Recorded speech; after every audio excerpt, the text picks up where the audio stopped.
This week we're going to make a video on how we chose our sperm donor. We've had a couple of people asking us how we actually chose, so we figured we'd make this video and explain.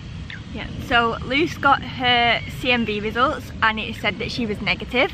So Which I was really surprised about. Yeah, I was really surprised about too. I fully expected her to be positive. So when you're choosing your sperm donor, if you are CMV positive, you need a positive... You can have either. Oh, you can have either positive or negative donor. If you're negative, you can only have a negative donor. There seems to be more positive donors around than negative. Yeah. So that kind of narrowed down our choices quite a lot. It confused us a little bit because we were thinking that if you were a straight couple and you were just having sex to have a baby, you don't go and find out what your partner's CMV status is, which is why we looked into it a little bit. Obviously when you're choosing a donor, the first thing you have to choose is your bank. So there's quite a lot of different banks all over the world that you can choose from. They often ship to different countries. So we had kind of like a whole world of choice. So before we went for our first appointment, we were just having like a browse to see what kind of information there was available. And we had a look at a load of them, and basically when we finished, we still had no idea. So we ended up going to like a lot of different fertility shows where they all had like stalls. We could speak to people who worked at the banks and have a look at them. And obviously when we went to our first fertility appointment, they recommended 2 banks to us. 2 of those banks were on our kind of like top lists of ones that we'd looked at and that we liked, and those were the European Sperm Bank and Xytex, which is in America. We ended up choosing Xytex as where to order our sperm from, mainly because we were really impressed when we were at the fertility events. Everybody we spoke to was super helpful. They had loads of information.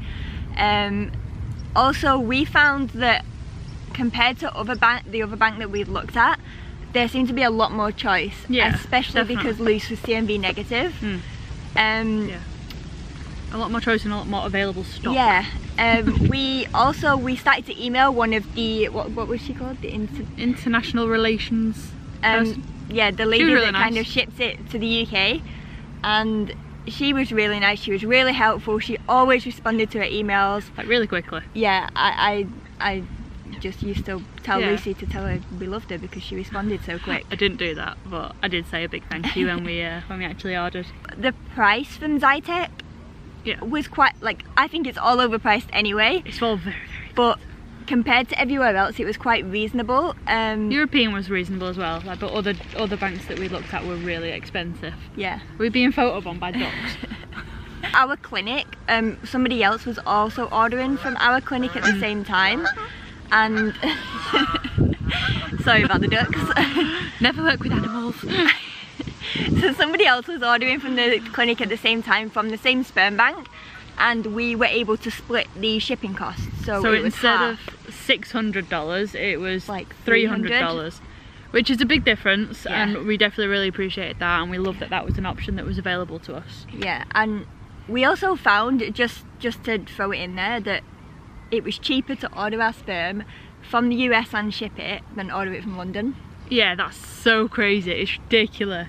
With Xytex, they have a minimum MOT of 25, which is, they say, equivalent to 12.5 million motile. Per 0.5. Per 0.5 vial. It's a very small amount of sperm for the amount of money that you pay, but it's all going to be so worth it. Quality, not quantity. Exactly, it's all about the quality. The profiles on Xytex have a lot of information. They have a letter from the donor, they have all their medical history, their family's medical history, they have their genetic testings. Xytex was one of the only sperm banks which we saw had both adult and baby photos, and we really liked that feature. I just thought it was quite nice to look at the characteristics of the donor as an adult as well as a baby. Obviously we don't all look like our baby photos. No. So we thought it was really helpful in kind of choosing. Lucy was once cute. What? Jokes. She's still cute. When we were choosing our donor, we obviously had to have a CMV negative one, as we've already explained, and it also had to be UK compliant. Which basically means in the UK we can't have anonymous donors. But even if we had the option to have an anonymous donor, we'd have still chosen like an open donor. Yeah. We like the idea that when they're 18 they can have the option to contact them if they want to. Yeah, I think it'd be quite mean otherwise, but each to their own. That's just our personal feelings. And also with the UK, it's a regulation that there's only 10 families in the UK that's allowed to use this one donor, which is obviously to stop kind of like siblings accidentally making their own little babies. Actually, when we chose our donor, we got the last UK spot. Yes. When we were looking, we had to kind of decide what we wanted, like kind of quality wise, out of our donor. So if we wanted to look through like physical attributes, like if we wanted someone that looked like Amy, because obviously I'm the one that's carrying, so if we wanted this beautiful face, this dimple. So we had to decide between that or if we wanted kind of like a blonde hair, blue eyed little baby, because let's be honest, they're mega cute. I also really liked the idea of green eyes as well, didn't I? Like, yeah. Obviously we don't know what they'll actually get. We did have to decide if we wanted to go for the physical side or if we wanted kind of like what their personality was like, their interests, were they sporty, were they clever. When we were looking, we ended up just completely kind of disregarding the physical attributes. Obviously we went for a very handsome guy that was really cute as a kid. That's just coincidence. We ended up going with someone that we just kind of clicked with their profile, like we read it and we just kind of really liked them and we was like we'd be kind of their friend. Yeah, I also really liked, so of course we looked at donors together, we searched ours online at like different banks and donors and things, but I liked that also like we would kind of just browse individually as well when we were at work or when we were at home, and we would always kind of send each other the profiles and they always seemed to be the same people kind of thing that we were looking at. We agreed even when we were looking separately, which I really liked. I'm really happy with our donor. I'm very happy with that. Really happy, and I'm super excited to get started. It's a good job really, because it's going to be like 50% of the genetic makeup of our child, so it's a good job that we like him. We also asked on Instagram what people were sharing in terms of like information with family and friends about their donor profile, because a lot of people were asking us kind of who have you chose, what they like. I had family members that, like my auntie really was like, she wanted to choose she basically wanted to choose for us, and like, you know, I think it's cute, like everyone, they're like, so excited. Yeah, everyone's excited and they wanted to be involved, but we didn't know what kind of where to have the line.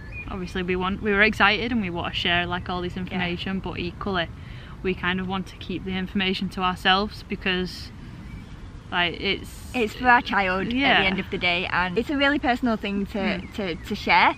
I just have that issue of I get overexcited and I want to share everything and show everyone, especially because he's got such an awesome profile and he's so handsome. I'm like, oh my gosh, look at our donor. Yeah, but then in the ground, like when you think about the bigger picture, how nice would it be when you're eventually showing your child this profile and like they're the first persons to see it properly. Yeah, definitely. And I like that idea.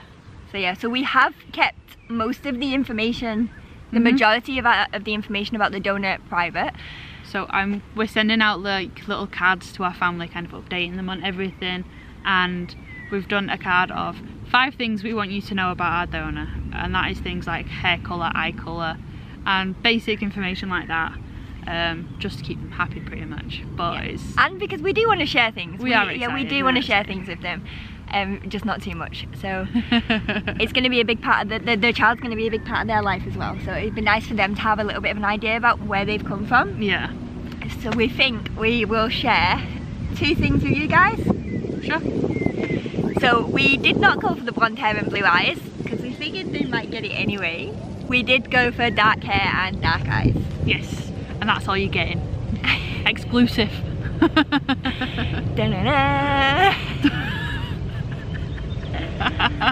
So guys, keep your fingers crossed for July. We're aiming for July for the start of one more thing. So we could track the sperm. So Lucy tracked it and regularly updated me. So we were tracking the sperm as it was shipped. So we kind of tracked it across America, on the plane, all the way over to the UK. And then I got a text when I'm at work, Amy, the sperm's arrived at Stansted. It's in the country. So when did you guys start actually buying baby things? Because we're trying not to buy anything. Like we're refusing to buy anything. We don't want to jinx it. We bought one thing when we first started saving. It's like a symbolic kind of thing. Yeah, like a little teddy. But we've refused to buy anything else since then. However, we are very excited grandparents to be. So when we opened our great grandparents to be, when we opened our post the other day, we got a nice little surprise that's going to be useful very much later down the line, but it's awesome. It is properly awesome. Ready?